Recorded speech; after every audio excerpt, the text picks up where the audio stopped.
दोस्तों आइए आज हम जानेंगे भगवान श्री कृष्ण की संपूर्ण जीवन गाथा कृष्ण लीला। श्री कृष्ण लीला अध्यात्म की सबसे प्रसिद्ध कथाओं में से एक है। कृष्ण को लोग बिल्कुल अलग अलग रूपों में देखते थे। आइए हम जानते हैं कृष्ण की कहानियाँ और जानते हैं कि दुर्योधन, शकुनी और शिखंडी जैसे लोग उनके बारे में क्या कहते थे। साथ ही जानते हैं उनकी कुछ लीलाएं। कृष्ण एक बहुत नटखट बच्चे हैं। वे एक बांसुरी वादक हैं और बहुत अच्छा नाचते भी हैं। वे अपने दुश्मनों के लिए भयंकर योद्धा हैं। कृष्ण एक ऐसे अवतार है जिनसे प्रेम करने वाले हर घर में मौजूद हैं। वे एक चतुर राजनेता और महायोगी भी हैं। वो एक सज्जन पुरुष है और ऐसे अवतार है जो जीवन के हर रंग को अपने भीतर समाये हुए हैं। जानते हैं उनके आसपास के लोग उन्हें किस रूप में देखते हैं। पहला, कृष्ण के बारे में दुर्योधन, शकुनी और अन्य की क्या राय है। दुर्योधन, कृष्ण को अलग अलग लोगों ने अलग अलग तरीकों से देखा और अनुभव किया है। इसे समझने के लिए दुर्योधन का उदाहरण लेते हैं। वह अपनी पूरी जिंदगी एक खास तरह की स्थितियों से घिरा रहा। इतिहास उसे एक ऐसे शख्स की तरह देखता है जो बहुत ही गुस्सैल, लालची और असुरक्षित था। वह हमेशा सबसे ईर्ष्या करता रहा और सबका बुरा चाहता रहा। अपनी ईर्ष्या और लालच में उसने जो भी काम किए वे उसके और उसके कुल के विनाश की वजह बन गए। ऐसा दुर्योधन कृष्ण के बारे में क्या कहता है। कृष्ण एक बहुत ही आवारा और मूढ़ व्यक्ति है जिसके चेहरे पर हमेशा एक शरारती मुस्कान है। वह खा सकता है, पी सकता है, गा सकता है, प्रेम कर सकता है, झगड़ा कर सकता है। बड़ी उम्र की महिलाओं के साथ वह गप्पे मार सकता है और छोटे बच्चों के साथ खेल भी सकता है। ऐसे में कौन कहता है कि वह ईश्वर है। शकुनी, महाभारत का ही एक और चरित्र है शकुनी। शकुनी को कपट और धोखेबाजी का प्रतीक माना जाता है। वह कहता है अगर हम मान ले कि वह भगवान है तो इससे क्या फर्क पड़ता है। आखिर भगवान कर क्या सकता है। भगवान बस अपने उन भक्तों को खुश कर सकता है जो उसकी पूजा करते हैं और उसे प्रसन्न रखते हैं। होने दो उसे भगवान, लेकिन मैं तो उसे बिल्कुल पसंद नहीं करता। जब आप किसी को बिल्कुल पसंद नहीं करते तब भी आपको उनकी प्रशंसा करनी चाहिए। राधा, कृष्ण की बचपन की सखी और प्रेमिका। राधे उनको बिल्कुल अलग तरीके से देखती थी। राधा कौन थी? एक साधारण सी गांव की लड़की जो दूध का काम करती थी। लेकिन राधा के नाम के बिना कृष्ण का नाम अधूरा माना जाता है, क्योंकि कृष्ण के प्रति उनमें अत्यंत श्रद्धा और प्रेम था। हम कृष्ण राधे कभी नहीं कहते, हम कहते हैं राधे कृष्ण। एक साधारण सी गांव की लड़की इतनी महत्वपूर्ण हो गई जिसने कि स्वयं कृष्ण और कहीं कहीं तो वे कृष्ण से भी ज़्यादा महत्वपूर्ण हो गई है। कृष्ण के बारे में राधा कहती है, कृष्ण मेरे भीतर है, मैं कहीं भी रहूं वे हमेशा मेरे साथ है। वे किसी के भी साथ रहे तो भी वे मेरे साथ है। गरुड़ के पुत्र वेनतेई, गौमातक पर्वत पर रहने वाले गरुड़ के पुत्र वेनतेई, वे किसी बीमारी की वजह से पूरी तरह अपंग हो गए थे।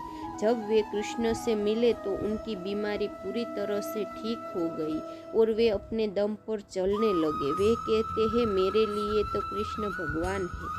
कृष्ण के चाचा अक्रूर, कृष्ण के चाचा अक्रूर और एक बुद्धिमान और सज्जन पुरुष थे।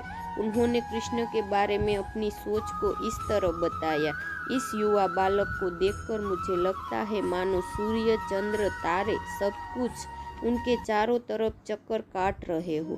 जब वो बोलता है तो ऐसा लगता है मानो कोई शाश्वत और अविनाशी आवाज़ सुनाई दे रही हो।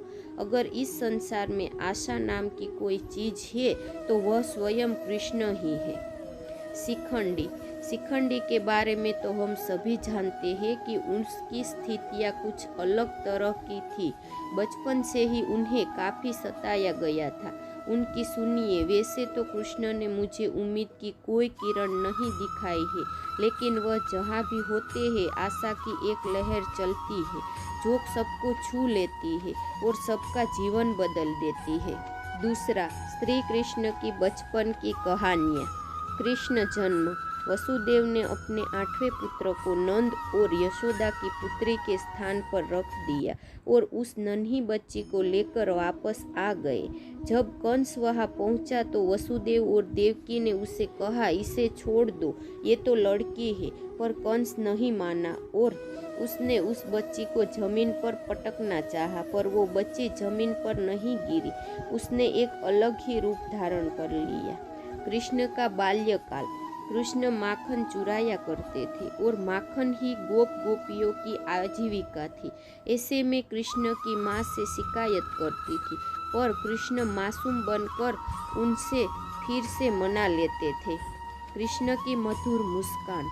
कृष्ण के सांवले होने पर भी हर कोई उन पर मुग्ध था। ऐसा इसलिए था क्योंकि वे हर समय मुस्कुराते रहते थे। कृष्ण ने उठाया गोवर्धन पर्वत। गोकुल के लोगों में इंद्रोत्सव मनाने की परंपरा थी, पर कृष्ण कहने पर उन्होंने गोपोत्सव मनाने का फैसला किया। उसी समय गोकुल में भारी वर्षा हुई और यमुना का स्तर इतना बढ़ गया, सब कुछ डूबने लगा। ऐसे में कृष्ण सभी को गोवर्धन पर्वत की गुफाओं तक ले गए। तभी अचानक एक चमत्कार हुआ और पर्वत जमीन से ऊपर उठ गया। तीसरा, कृष्ण एक गुरु के रूप में। भक्ति योग का महत्व। श्रीमद् भगवद गीता के 12वें अध्याय में कृष्ण से अर्जुन ने चैतन्य के निराकार और साकार स्वरूप के अंतर के बारे में पूछा था। श्री कृष्ण बताते हैं कि निराकार की साधना कठिन है पर भक्ति का मार्ग सरल है। वे अर्जुन को बताते हैं कि अगर वो पूरे विश्वास के साथ उनमें मन लगाए तो वो मुक्ति को प्राप्त हो जाएगा। मृत्यु के पल का महत्व। श्री कृष्ण अर्जुन को समझाते हैं कि मृत्यु के समय जो भी मनुष्य उन्हें याद करता हुए अपने शरीर को त्यागता है वे उन्हें प्राप्त हो जाता है। सद्गुरु हमें आखिरी पल पर उठने वाले विचारों का महत्व समझाते हैं और बताते हैं कि मुक्ति को पाने के लिए अंतिम समय में कैसी भीतरी स्थिति की जरूरत होती है। कृष्ण भक्तों को क्या झेलने पड़े थे कष्ट। बलराम ने एक बार कृष्ण से ये प्रश्न पूछा कि तुम्हारे होते हुए भी हमें इतने कष्ट क्यों झेलने पड़ रहे हैं। इस पर श्री कृष्ण ने उन्हें आध्यात्मिक पथ की प्रकृति के बारे में समझाया। वे बता रहे हैं कि एक बार पथ पर आने के बाद किस तरह आपके कर्म तेजी से चलते हैं और आप जीवन को हर रूप में बहुत तीव्रता से अनुभव करते हैं। दोस्तों, तो ये था कृष्ण लीला का भाग 1 और आगे का वर्णन हम भाग 2 में देखेंगे। यदि आपको यह कथा पसंद आए तो इसे शेयर और लाइक जरूर करें। साथ ही और भी धार्मिक कथाओं को सुनने के लिए हमारे चैनल को सब्सक्राइब करें और कमेंट बॉक्स में ज़रूर बताइए आपका इस कथा के बारे में क्या ख्याल है। यदि कोई प्रश्न है तो आप हमें पूछ सकते हैं, हम आप तक सही जानकारी देने का प्रयत्न करेंगे। जय श्री कृष्ण।